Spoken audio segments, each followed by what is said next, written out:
hoja 62, carilla A, tercer renglón de abajo hacia arriba, la última palabra. Bemay o Kimta. En la clase anterior terminamos explicando entonces que las palabras de aquella baraitá, que ya venimos estudiando 2 clases anteriores, donde dudamos con qué comparar a la persona que no tiene hecha circuncisión al hacer el Corbán Pesaj, si lo comparamos con la carne impura, así fue la conclusión de la Gemara, si lo comparamos con la carne impura, o lo comparamos con aquellos que fueron hechos, aquellas ofrendas que fueron hechas con pensamiento de fuera de fecha. Entonces, sobre eso la palabra Nisa, Bemay o Kimta, ¿cómo fue entonces explicada la baraitá? Betum at basar, con la impureza en la carne, no con la impureza en las personas. Y Masefa, dice la Gemara, continuemos el análisis de la última etapa de la baraitá, de aquella fuente externa. Danin davar shelo utar miklalo mi davar shelo utar miklalo. Cuando termina de buscar hacia dónde inclinarnos, como dijimos, si lo comparamos con la impureza o lo comparamos con la fuera de fecha, dijo en un momento al final la baraitá, Danin davar shelo utar miklalo. Nosotros vamos a comparar algo que no tiene ninguna permisión, mi davar shelo utar miklalo, con algo que no tiene ninguna permisión. Aquella persona que no tiene circuncisión, no encontramos nunca que se le haya permitido y habilitado comer absolutamente de ninguna ofrenda. Ninguna ofrenda se le permite, sin excepción alguna. Así tampoco, nunca encontramos que se haya permitido consumir de una ofrenda que fue hecha con intención y pensamiento de consumirlo fuera de fecha. El pensamiento de Pigul nunca fue habilitado bajo ninguna condición y excepción. Entonces, corresponde comparar el hombre sin circuncisión con las leyes de la ofrenda que se hace con pensamiento de fuera de fecha. En cambio, no la compares con la impureza, que a la impureza sí le encontramos permisión. Así estaba escrito en la fuente original, esta externa que estamos analizando en las últimas 2 clases. Ahora bien, Bemay, ¿cómo sería esa situación? Que sí encontramos, permisión en la impureza. Y Bema, Betum ad basar, si es como estamos hablando nosotros que se impurificó la carne, no la persona. Ejautra, ¿dónde encontramos que se permitió el consumo de la carne que se impurificó? Es verdad que si el público y las personas están impuras, habilitamos y permitimos que se traigan los korbanot y las ofrendas, incluso que están todos impuros, pero no se permitió el consumo. Entonces, si de acuerdo a la determinación que llegamos hasta ahora, la baraitá está hablando de la impureza en la carne, nunca encontramos que se haya permitido. No se la puede consumir tampoco. Entonces no está bien la comparación y determinación que dice la baraitá. Era peshita betumat gabre, sino la fuerza se refiere a hombres que se impurificaron. Beeja utra miklala besipur. ¿Y dónde encontramos que se permitió? En Sipur, en el público. Si el público era una ofrenda del público y la mayoría del público está impura, se trae con impureza esa ofrenda. Ahí sí tiene sentido, ahí encontramos una excepción. Entonces la primera parte, como dijimos ayer en la clase anterior, la primera parte de la baraitá está comparándolo con la impureza en la carne y la última parte está comparando con la impureza en las personas. Sí señor, Shemtum Akaparej. Como explicamos también en la clase anterior, la comparación es al concepto de impureza. En el concepto de impureza nosotros encontramos una situación u otra. Encontramos que se impurificó la carne, solo la carne que está impura no se consume y la otra sí. Encontramos que con respecto a la impureza se ha permitido transgredir la impureza.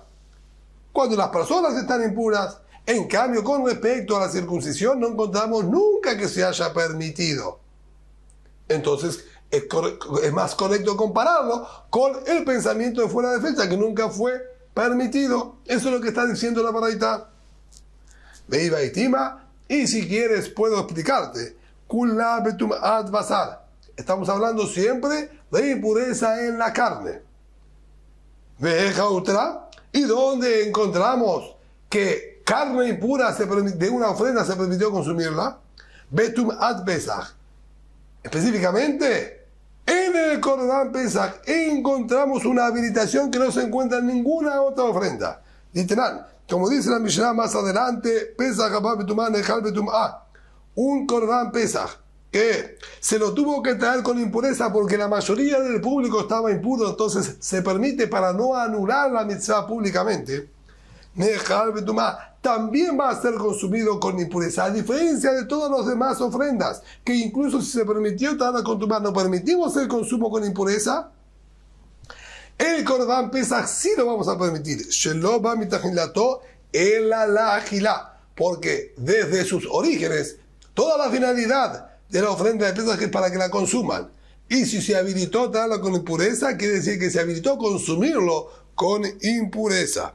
Por lo tanto, si encontramos una excepción en la impureza de la carne para permitirla, entonces la comparación que estamos haciendo es de hombres sin circuncisión a carne impura, tanto al comienzo de la Baraita como al final de la Baraita. Seguimos manteniendo ese mismo camino, siempre hablando de la carne impura y nunca de las personas impuras.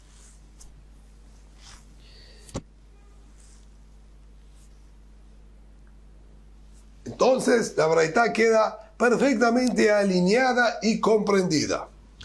Metib Rabunabre de Rabbi Yoshua. Preguntó ahora Rabuná, el hijo de Rabbi Yoshua. A Pesach Sheabra Shenato. Un Corban Pesach, un corderito o un chivito de Pesach, que pasó un año desde su nacimiento. La Torah nos dijo que la ofrenda de Pesach tiene que ser Se Tamim Zahar Ben Shana. Tiene que estar dentro del año. No puede ser mayor a un año. Ben Shana, dentro del año. Entonces, esta persona consagró un corderito o un chivito para Pesach. Por algún motivo no llegó a hacerlo. Cuando cumple el año, automáticamente la consideración y santidad de Pesach para la que fue consagrado se desvanece y se transforma en ofrenda de Shelamim, en ofrenda de armonía. Vamos a estudiar más adelante detalles al respecto, si hace falta cambiarle el nombre o es automático, pero ya deja de funcionar, no va a tener más función y finalidad como ofrenda de Pesach, queda ahora destinado a ser utilizado como ofrenda de Shelamim, de armonía. Y dice así, a Pesach se habrá llenado Ushhato Bizmanno Lishmo. Ahora llegó nuevamente el 14 de Nisan y lo degollaron para Corban Pesach. De vuelta, dijimos que esto ya tiene consideración de ofrenda de Shelamim. Es decir, que sería tomar una ofrenda de Shelamim y el 14 de Nisan degollarla como Corban Pesach. Vejen, lo mismo, si tomamos otras ofrendas y las sacrificamos como Pesach el 14 de Nisan, Rabbi Eliezer posee. En ambas situaciones, el Rabbi Eliezer dice, queda descalificado. Aquel Corban que se lo hace con finalidad de Pesach, el 14 de Nisan a la tarde, que es el horario y día que corresponde al Corban Pesach, cualquier sacrificio que lo hagamos de ser en Pesach, el nombre de Pesach y no es Pesach, queda descalificado. Si estudiar Rabbi Eliezer. Vale, Yoshua dice que es válido. El porqué de esto lo discute y lo explica extensamente la Gemara en el tratado de Zebahim, que no viene ahora al caso. Pero lo que nosotros queremos rescatar de la Gemara es lo siguiente. No. Todo el motivo que lo descalificamos es porque es el 14 de Nisan a la tarde, como bien remarcó la Baraita. Bisman no.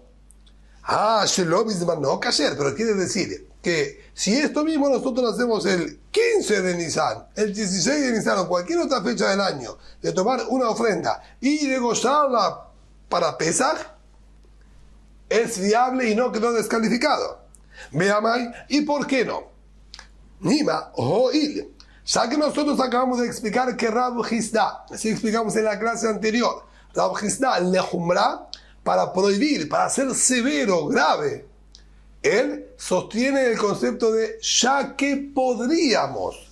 Entonces, dice la Gemara, veamos, ¿por qué? En el resto del año debería ser válido y es aceptado este corbán.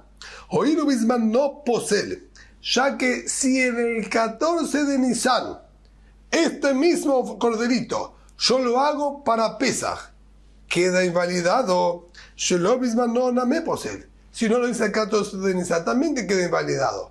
¿Por qué? Ya que yo puedo esperar hasta el 14 de Nisan y hacerlo el 14 de Nisan y se arruinaría, ahora en cualquier época del año también se arruinaría, ya que yo puedo hacerlo el 14 de Nisan y arruinarlo.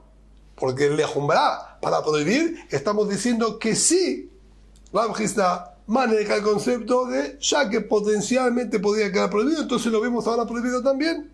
¿Por qué entonces ahí lo habilitaron? Amar papá, dijo la papá, Shane Atam. Ahí es distinto. Si bien Rab Hizda maneja el concepto de oír, ya que para prohibir, no lo va a poder aplicar en el Korban Pesaj en esa situación puntualmente. De Amar que era, el pastor dijo, Ba'amartem Zebach Pesaj Hu. Van a decir, ofrenda de Pesaj es él. ¿Qué quiere decir la aclaración es él? Hu be'havayato. Él es él. No es posible permutarlo y cambiarlo por otro. El que es Pesaj es Pesaj. Lo ule shumaherim, velo aherim nismo. No hay ningún otro animal que podamos ahora, una vez que ya está santificado con algún otro nombre, no hay manera de traerlo y ofrendarlo como Pesaj, y no hay manera que aquel que sea Pesaj pueda ser ofrendado con otro nombre. Él es él. El que fue consagrado para Pesaj es el único que sirve para Pesaj. Ningún otro puede funcionar y servir para Pesaj. Ahora bien, si el pasuk aquí me está comparando para ambos rumbos, el Pesaj no puede ser traído para otro el 14 de Nisan, ni otro puede ser traído como Pesaj el 14 de Nisan. Entonces el pasuk me lo está comparando. Bismanoshu pasul de Shumaherim.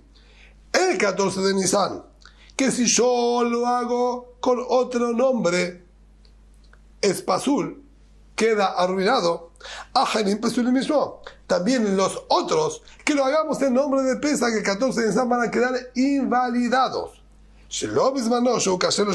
En cambio, fuera del 14 de Nisan, que si yo tomo el Korban Pesaj pasado el 14 de Nisan, sí es válido que lo haga para otro Korban.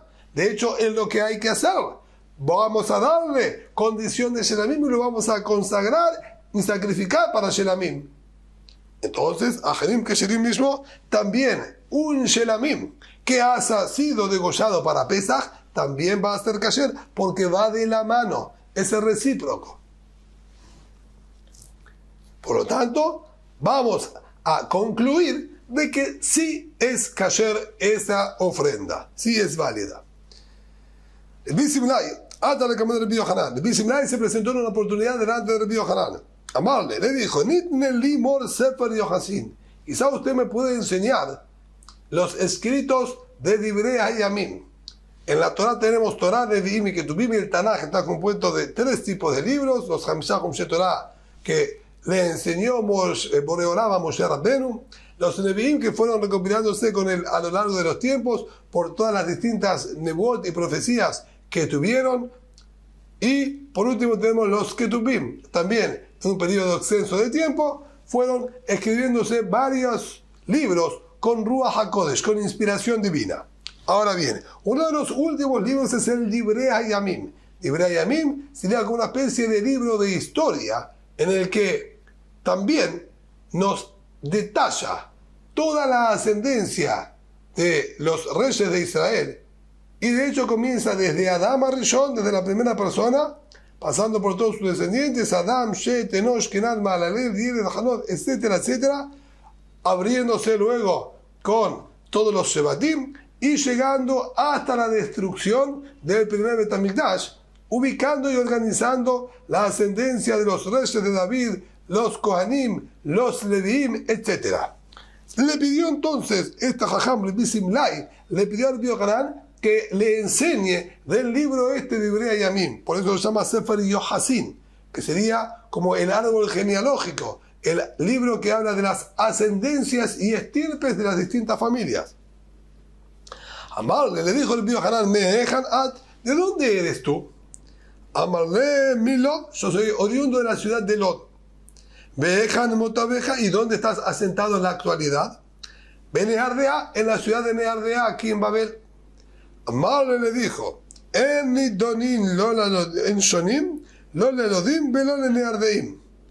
No se le enseña a las personas originarias de Lod, ni tampoco se le enseña a las personas originarias de Neardea, o sea que la ascendencia de ellos es dudosa. Entonces, se evita enseñarles a ellos para no hacerlos quedar mal y ensuciar y manchar su ascendencia, ya que no está tan clara. Más aún, si tú eres oriundo de Lod y vives en Neardea, tienes las dos ciudades problemáticas conjuntamente, así que no corresponde que yo me siente a enseñarte y explicarte las palabras del Divrei Yamim, del Sefer Yohasim. Kafie lo obligó, le insistió muchísimo, Bealcie, hasta que cedió el Rabbi Yohanan ante la presión y accedió a explicarle. Amarle le dijo entonces Rabbi Simlai, le pido por favor si podemos estudiarlo en un periodo de 3 meses. 3 meses creo que va a estar bien. Por favor, ese es el tiempo que yo dispongo. Enséñemelo en 3 meses. Shakal Kala tomó Rabbi Yohanan un terrón de tierra, valga la redundancia, Patakbe, y se lo lanzó. ¿Cuáles son estas pretensiones? Amarle le dijo, Umá Beruria, sí, Beruria, de Bituhu de Rabbi Meir, la esposa de Rabbi Meir, Beratel del viejo Benteladión, quien era hija del viejo Benteladión. Ella poseía un gran padre y un gran esposo. Era una mujer extremadamente inteligente y sagaz. De Tanya Telat Mea Shamateta, Beyoma de Shuta, que ella podía estudiar 300 alajot, 300 leyes distintas en un día del invierno corto. Y estudiándolas de 300 maestros distintos. Es decir, cuando una persona se encuentra con un maestro y tiene un vínculo y una relación, entiende la metodología de estudio, comprende la forma de estudiar y ya piensa como su maestro. Entonces, es más fácil asimilar los conceptos que le enseñe la otra persona, ya que conoce la forma de pensar y la metodología. Pero cuando una persona va cambiando de maestro constantemente, tiene esa dificultad de llegar a comprender qué es lo que quiso insinuar, qué es lo que quiso decir, es su manera de hablar, no lo es. Ella en un día podía estudiar 300 leyes de 300 maestros distintos, tenía la capacidad de inmediatamente acomodarse, ubicarse, comprender y entender lo que quiso decir cada uno de ellos. Y con toda esa rapidez mental y sagacidad que tenía, no llegó a comprender y a estudiar todo el Sefer Yohasim en su plenitud, ni siquiera en 3 años. Beata Marta Betelata Yarne, ¿y tú estás pretendiendo que yo te lo enseñe y te lo transmita en 3 meses solamente? Abaca Shakil Bazil estaba entonces ya despidiéndose, dejándolo. Es una imposibilidad que yo tengo 3 meses, no es tiempo suficiente, no hay manera que yo lo pueda transmitir. Entonces se estaba retirando. Amarle, Rebbi, le dijo el Bisimnai, maestro, Maben lishmo veshelo lishmo, leochlab veshelo leochlab. ¿Puedo hacerle otra pregunta? Con respecto a la ofrenda de Pesaj, estudiamos que si fue degollado para las personas del grupo, para los menuim, los que estaban alistados para este Corban Pesaj, pero había parte de sus alistados que podían consumirlo y parte no, dijimos, así con la Mishnah, que es válido, sirvió. Por más que hay personas aquí que no van a poder consumirlo, pero como algunos pueden consumir y otros no pueden consumir, y se hizo para todos, entonces está escrito que es válido.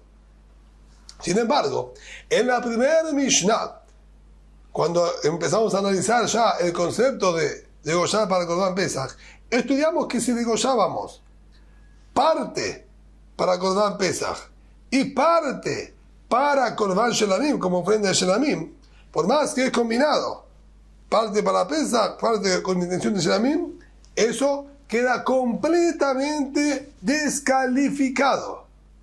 ¿En qué radica la diferencia? Amal le dijo, ¿sabes que vos sos un Talmid Jajam, una persona estudiosa y capaz? Ta ve'im aleja. Ven, que te voy a explicar cuál es la diferencia. Lishmo veshelo lishmo. Cuando nosotros hacemos el degollado con intención de Pesaj y con intención de otro Corban, de otra ofrenda, Shelamim o la que sea. Pisuló y gufó. Nosotros estamos hablando sobre el animal propiamente dicho. ¿Con qué finalidad nosotros queremos, ¿sí?, utilizar este animal? Y le estamos cambiando la esencia. Queremos que funcione el animal para otra finalidad. Pero cuando nosotros hablamos para que lo consuman aquellas personas ancianas que no tienen dientes y lo consuman personas que son sanas y tienen fuerza de consumirlo, nosotros no estamos alterando la esencia y la finalidad del Corban. Estamos involucrando a personas ajenas, externas. El problema está en las personas ajenas que no pueden consumirlo. No es un problema en el Corban. Al Corban, a la ofrenda no le alteramos absolutamente nada. Entonces es un problema externo al Corban. Por eso, no va a descalificarlo al Corban, ya que el Corban en sí mismo se mantiene intacto. Y el problema es quién lo va a consumir. Y tenemos personas para que lo consuman. Lishmo veshelo lishmo. Segunda diferencia, cuando se hizo con intención de Pesaj y no Pesaj. Y efshar levarir isuro. No hay manera de poder retrotraer lo que nosotros ya hicimos. ¿Fue degollado con intención incorrecta para Shelamim?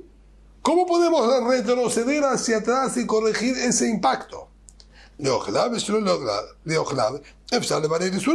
En cambio, cuando lo degollamos correctamente, solo que hay personas que pueden consumirlo y otras que no, podemos perfectamente solucionar el tema y tomar todos los trozos de carne y dárselos a consumir a aquellos que tienen la capacidad de consumirlo y que pertenecían al Corban Pesaj y que estaban en esta lista y que consuman toda la ofrenda de Pesaj, esos que sí pueden consumir y están mal alistados. Entonces perfectamente se puede solucionar el inconveniente. Tercera diferencia, lishmo veshelo lishmo, ishno bedalet avodot.